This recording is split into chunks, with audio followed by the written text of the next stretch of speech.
Assalamualaikum warahmatullahi wabarakatuh. Selamat pagi semuanya. Kita kali ini sudah memasuki minggu yang ke-12 dan pada hari ini kita akan bahas topik mengenai aplikasi analisis persaingan. Sebelum kita mulai topik pembahasan kita pada minggu ini, saya akan menyampaikan terlebih dahulu ada satu revisi yang penting, ya, yang mana revisi ini berlaku pada pertemuan yang ke-8. Ya. Jadi berdasarkan penelusuran dan juga masukan dari mahasiswa, untuk itu saya ucapkan terima kasih kepada mahasiswa yang menemukan adanya kekeliruan pada PowerPoint sebelumnya. Jadi pada PowerPoint sebelumnya di pertemuan ke-8 kita mencoba melihat hubungan antara map Fa-Isoquant dengan RTS. Dan di sini ada kesalahan penulisan di mana disampaikan bahwa untuk mendapatkan kurva yang isoquant itu konveks terhadap titik asal, maka di sini dikatakan FKL-nya harus negatif. Padahal ini adalah salah, ya. Yang benar adalah bahwa FKL-nya itu harus positif. Ya, jadi tolong perhatikan, nanti akan kami berikan catatan pada video yang ada di YouTube, ya, dan juga revisi pada PowerPoint pada minggu yang ke-8. Nah, sekarang kita akan masuk pada materi minggu ini. Pada minggu ini ada beberapa topik yang akan kita bahas, ya. Yang pertama adalah mengenai analisis statis persaingan dari keseimbangan jangka panjang. Jadi pada saat ini kita meneruskan materi kita sebelumnya. Lalu kita akan membahas mengenai surplus produsen pada jangka panjang. Ya, selama ini kita hanya membahas mempelajari surplus produsen pada jangka pendek, ya. Nah, untuk jangka panjang kita akan lihat seperti apa. Karena kita sudah belajar pada minggu lalu tentang kurva penawaran jangka panjang.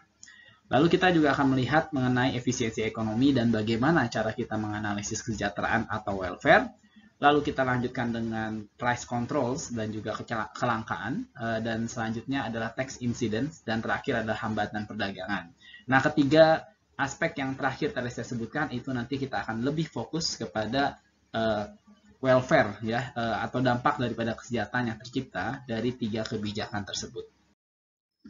Sekarang mari kita mulai topik kita dari awal, yaitu mengenai analisis statis persaingan dari keseimbangan jangka panjang. Yang pertama, coba kita asumsikan terlebih dahulu tentang constant cost industry, ya, dimana ingat bahwa ketika kita asumsikan constant cost industry, ketika ada profit yang positif dan ada perusahaan yang masuk ke dalam industri dan kita asumsikan itu tidak akan merubah biaya, ya. Dan kita masih ingat, ya, minggu lalu bahwa ada kemungkinan, ya, yang terjadi adalah bisa menaikkan atau juga menurunkan. Jadi kita punya 3 kemungkinan. Nah, kembali lagi di sini kita fokus pada constant cost industry dan kita tahu output industri pada keseimbangan jangka panjang di sini diasumsikan pada Q0 dan output perusahaan itu pada Q-star, ya, karena kita punya banyak perusahaan, maka berapa banyak jumlah perusahaan dalam industri itu dapat dengan mudah kita hitung dengan membagi total output Q0 dengan Q-star. Nah, sekarang bagaimana kalau seandainya terjadi perubahan permintaan, ya, yang menggeser outputnya itu menjadi ke Q1, ya, bukan lagi Q0. Maka jumlah perusahaan pun juga akan berubah, yaitu sebesar N sama dengan Q1 dibagi dengan Q-star. Dan kalau kita kaitkan dengan posisi awal, ya, maka di sini perubahan jumlah perusahaan itu bisa dihitung dengan melihat selisih, ya, antara Q1 dengan Q0 yang kita bagi dengan Q-star. Nah, yang selanjutnya yang mungkin juga bisa terjadi adalah ketika terjadi perubahan pada harga inputnya, ya. Jadi kalau tadi kita bahas perubahan pada demand, ya, dan sekarang kita bahas ada harga input yang berubah. Nah, ketika kita ingin menganalisis bagaimana dampaknya ini terhadap jumlah perusahaan yang ada di dalam industri, ini tidak bisa kita lepaskan dari informasi tambahan penting, ya, yang harus ada. Yang pertama adalah kita perlu mengetahui berapa besar dampak daripada perubahan harga input tersebut terhadap minimum average cost. Lalu kita juga harus tahu bagaimana dampak dari peningkatan harga keseimbangan di jangka panjang terhadap jumlah yang diminta. Kalau itu semua sudah tahu, ya, maka bisa kita hitung, ya, kira-kira nanti bagaimana tingkat output optimal di level perusahaan setelah adanya perubahan harga input tadi, dan kita bisa maksudnya kita bisa hitung kembali berapa perubahan jumlah perusahaan dengan membagi antara Q1 dengan Q1 star dengan Q0 dibagi dengan Q0 star. Jadi di sini bedanya adalah yang namanya tingkat output optimal, ya, itu kita lihat ada yang berbeda. Kenapa? Karena harga input yang berbeda dan minimum average cost juga berubah. Sekarang kita masuk kepada pembahasan surplus produsen pada jangka panjang. Di jangka pendek kita setelah memahami bahwa yang namanya surplus produsen pada jangka pendek ya itu bisa dibahasakan atau diartikan adalah imbal hasil yang didapat oleh pemilik perusahaan ya jika dibandingkan ketika output yang dihasilkan itu nol atau tidak ada ya. Dan dengan demikian ya pada jangka pendek itu surplus produsen merangkum atau merupakan penjumlahan dari short run profit dan juga fixed cost. Nah, dalam jangka panjang ceritanya akan sedikit berbeda. Kenapa? Karena kita ingat ketika kita belajar pada minggu lalu di jangka panjang ya, kita asumsikan itu adalah terjadinya zero profit di jangka panjang. Ya, kenapa? Karena tadi pas lagi ada positif profit lalu perusahaan pada masuk atau keluar ya, pada masuk ya karena positif ya, dan selanjutnya akan menambah supply, harga turun dan lama-kelamaan profit akan menuju ke titik nol. Dalam artian di sini sekali lagi ini kita bahasakan biasanya normal profit ya. Lalu selanjutnya fixed cost pun tidak ada diasumsikan pada jangka panjang. Nah, sekarang bagaimana definisi kita terkait dengan surplus produsen dengan mempertimbangkan dua kondisi tadi ya pada jangka panjang. Yang perlu kita perhatikan adalah pada jangka panjang yang berbeda adalah pada sisi supplier inputnya. Kenapa? Kalau kita bicara pada supplier inputnya, tadi kita sudah bahas, ada 3 kemungkinan. Bisa saja dia tidak berubah harga inputnya, bisa juga dia naik atau dia malah turun. Ya. Nah, kalau seandainya kita pertimbangkan hal tersebut, ya, maka yang namanya surplus produsen pada jangka panjang, itu akan mencerminkan tambahan imbal hasil yang akan diterima ya input ya dari industri relatif jika dibandingkan ketika output yang dihasilkan itu nol. Atau dengan kata lain, ini akan direpresentasikan dengan area di atas kurva penawaran jangka panjang dan di bawah harga keseimbangannya. Ketika kita mempelajari surplus produsen pada jangka panjang, ya ada satu teori yang cukup menarik untuk kita analisis lebih jauh karena ini mampu menjelaskan dengan cukup baik terkait konsep surplus produsen pada jangka panjang. Teori yang dimaksud adalah Ricardian trend ya. Bagaimana idenya? Kita bisa mulai dengan asumsi dasar dulu bahwa kita mengasumsikan ada berbagai macam jenis tanah yang merupakan input daripada produksi kita, mulai dari tanah yang subur. Dengan demikian konsekuensinya kalau kita menggunakan tanah yang subur maka biaya produksinya pun akan rendah. Sampai dengan nanti ada tanah yang kurang subur, sampai dengan tanah yang kering, ya, di mana biaya produksinya akan sangat tinggi sekali. Dan ketika kita asumsikan harga yang berlaku di pasar itu adalah harga yang rendah, ya, maka tentu saja perusahaan-perusahaan ya yang bisa berada di pasar adalah mereka yang menguasai tanah yang subur, ya. Jadi di sini yang digunakan hanya tanah yang subur. Namun ketika misalkan diasumsikan harga mengalami peningkatan, ya, maka para produsen ya melihat ada profit yang positif, mereka akan masuk ke dalam industri dan karena supply tanah itu diasumsikan fix ya, tidak berubah, maka tanah yang kurang subur pun itu akan digunakan ya selama nanti memang cukup ya menutupi atau cukup apa istilahnya kalau dibandingkan dengan harga ya dia cukup bisa mendapatkan keuntungan. Dengan demikian, kalau seandainya tanah kurang subur itu juga digunakan, maka secara umum biaya yang dihadapi oleh industri akan naik. Kalau misalkan ini terjadi, ya ingat sekali lagi pada increasing cost ya industri, maka kita akan memiliki kurva penawaran jangka panjang yang berslope positif. Nah, sekarang kita kembali kepada perusahaan yang ada dalam industri. Ketika perusahaan itu dia memiliki biaya yang rendah, ya maka dia akan terus-menerus mendapatkan positive profit. Ya. Kenapa? Karena dia menguasai sumber daya yang langka tadi, ya. Dan sementara itu, ya perusahaan yang dia bisa dikatakan adalah kalau dalam teori itu dikatakan marginal firm, ya atau yang ujung-ujungnya biayanya itu sama dengan harga keseimbangannya, mereka akan mendapatkan zero profit, ya, meskipun mereka tetap berada dalam industri. Dan dengan demikian, ya, yang disebut dengan surplus produsen jangka panjang adalah penjumlahan dari yang keduanya tadi. Nah, sekarang kita coba pertimbangkan bagaimana dengan profit jangka panjangnya tadi. Profit jangka panjang dari low cost firm itu bisa juga direfleksikan oleh harga dari sumber daya tanah tadi yang subur yang dimiliki oleh perusahaan yang bisa kita katakan unik ya karena dia jumlahnya terbatas ya dan hanya dikuasai oleh orang-orang tertentu. Dengan kata lain, sebenarnya profit positif dari low cost loan itu diciptakan oleh adanya harga input yang rendah. Nah, disinilah muncul yang kita kenal dengan namanya Ricardian trend.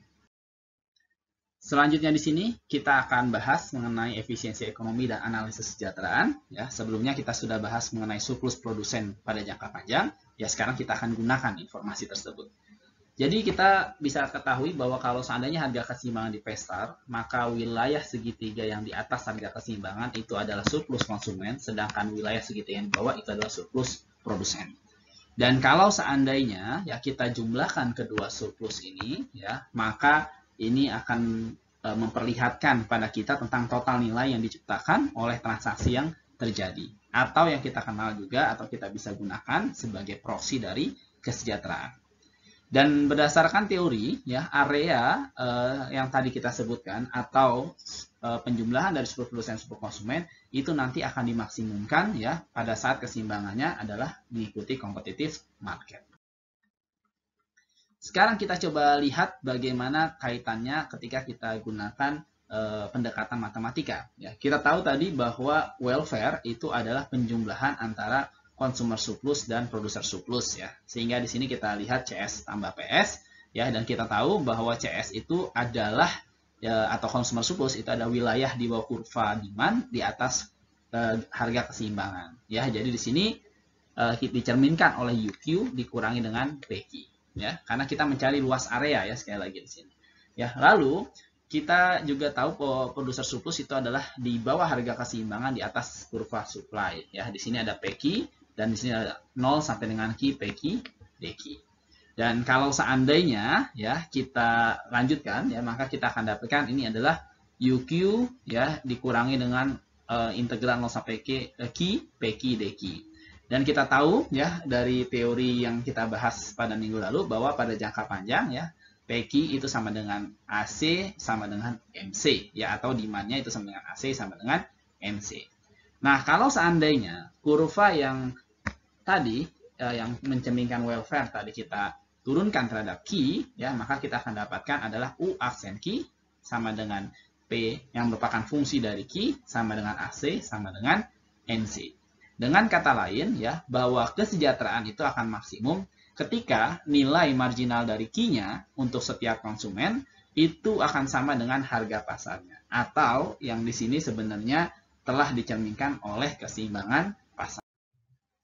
Selanjutnya kita akan lihat bagaimana dampak kalau seandainya terjadi price control dan juga kelangkaan.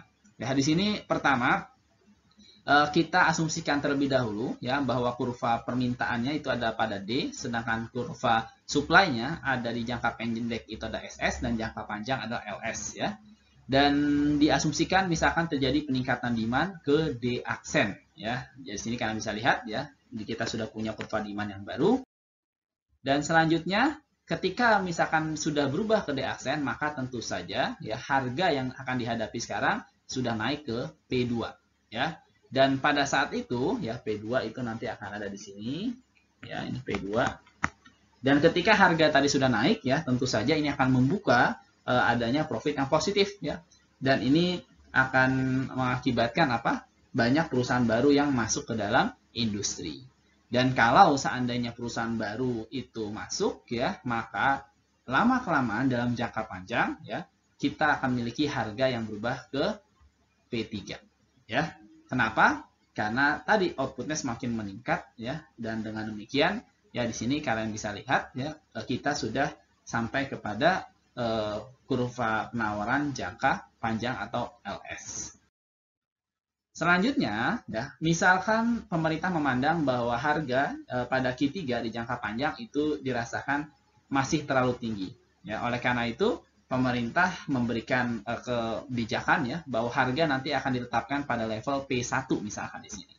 Apa yang terjadi ketika harga pada P1 maka Q-nya juga akan menjadi di Q1 dan hal ini akan menimbulkan excess demand ya, yaitu sebesar Q2 Q1 ya. Nah, selanjutnya di sini ketika misalkan memang terjadi excess demand tadi ya, maka otomatis dengan adanya kebijakan price control ya, konsumen itu diuntungkan. Kenapa? Karena harga yang dihadapi tidak lagi di P3, tapi melainkan di P2. Ya, harganya menjadi lebih murah untuk konsumen. Namun demikian, ya, pada saat itu ya maka akan terjadi tambahan surplus konsumen ya yang ditunjukkan oleh wilayah segi 4 yang saya arsir ya di sini. Dan dengan demikian ya pada wilayah itu juga mencerminkan apa? Mencerminkan ya kehilangan surplus produsen yang terjadi ya. Kenapa? Karena sekarang produsen menerima harganya lebih rendah, bukan di P3 melainkan sekarang di P1 ya. Dan disinilah ya bisa ditunjukkan bahwa sesungguhnya yang segi 4 yang berwarna kuning tadi itu ya atau berwarna seperti jahe ini ya itu menunjukkan besaran surplus ya yang ditransfer dari produsen ke konsumen karena sekarang itu menjadi surplus konsumen. Selanjutnya ya apa yang akan terjadi sisanya ya.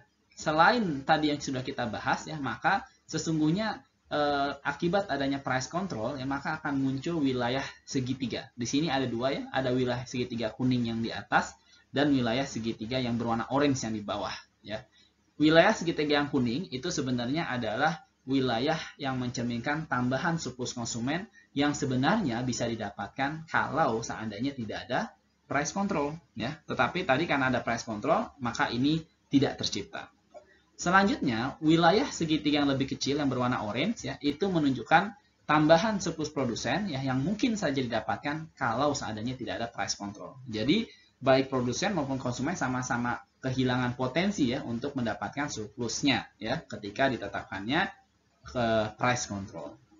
Dan kalau seandainya kita jumlahkan kedua segitiga tadi ya, maka inilah yang kita katakan sebagai welfare cost ya dari adanya kebijakan price control.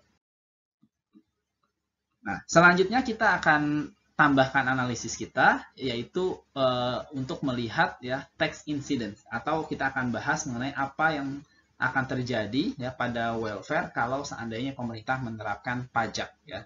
Untuk itu ya karena di sini kita bicara pajak ya, maka ini menunjukkan ya selisih antara harga yang diterima oleh produsen dan harga yang dibayarkan oleh konsumen ya maka di sini kita pisahkan ada dua harga yaitu harga PED dan harga PS ya.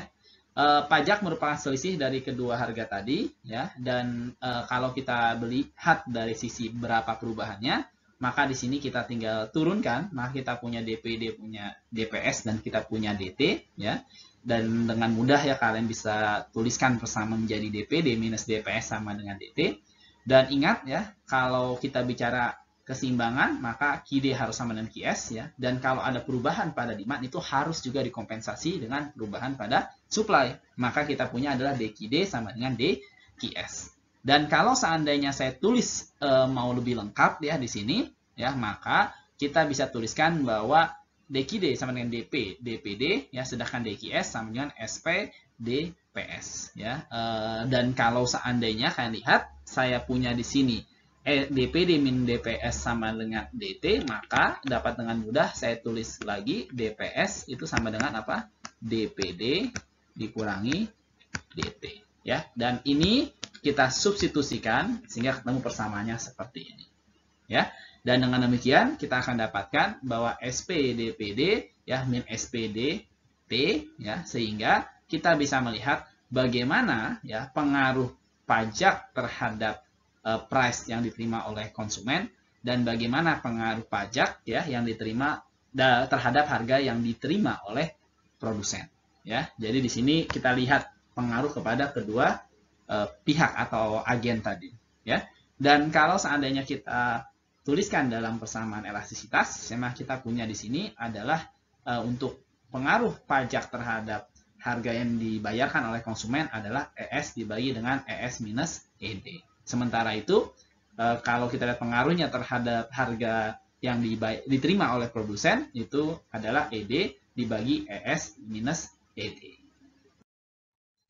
Selanjutnya kita akan coba analisis ya dari hasil kita sebelumnya. Di sini tetap saya keluarkan bagaimana dampak dari pajak terhadap harga konsumen dan juga harga produsen. Di sini kita tahu bahwa pembaginya dua-duanya adalah ES minus ED. Dan karena elastisitas supply itu besar sama dengan 0 dan elastisitas demand itu lebih kecil sama dengan 0, maka yang di bawah kita tahu hasil akan positif. Dengan demikian ya, pengaruh daripada pajak terhadap harga konsumen ya itu akan tergantung kepada ES-nya ya. Dan ES-nya ada tadi positif. Dengan demikian ya, positif bagi positif dia pasti akan positif. Jadi kita tahu ya, pengaruh pajak terhadap harga konsumen adalah positif.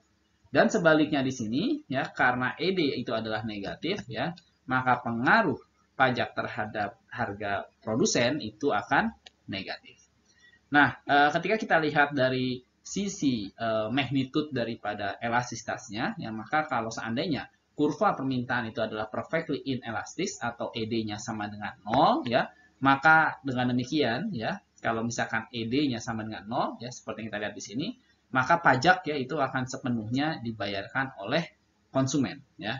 Sementara itu, jika kurva permintaan itu perfectly elastic ya, atau ED-nya sama dengan hingga, maka pajak per unitnya sepenuhnya akan dibayarkan oleh produsen ya. Nanti kalian bisa lihat ini ketika kita menggunakan kurva ya, kalau kalian masih agak bingung dengan persamaannya ya. Dan selanjutnya ya, secara umum ya, maka pihak yang memiliki elastisitas yang lebih kecil ya itu akan menerima dampak yang paling besar dengan diterapkannya pajak ya. Sebagaimana yang terlihat di sini bahwa DPS per DT relatif terhadap DPD per DT itu akan sebenarnya minus ED per ES ya. Jadi sekali lagi ya, kita bisa tunjukkan bahwa elastisitas yang lebih kecil ya, atau misalkan demand ya itu memiliki elastisitas lebih kecil ya dibandingkan dengan supply-nya ya, maka otomatis ya dampak dari pajak ini akan diterima lebih besar oleh konsumennya.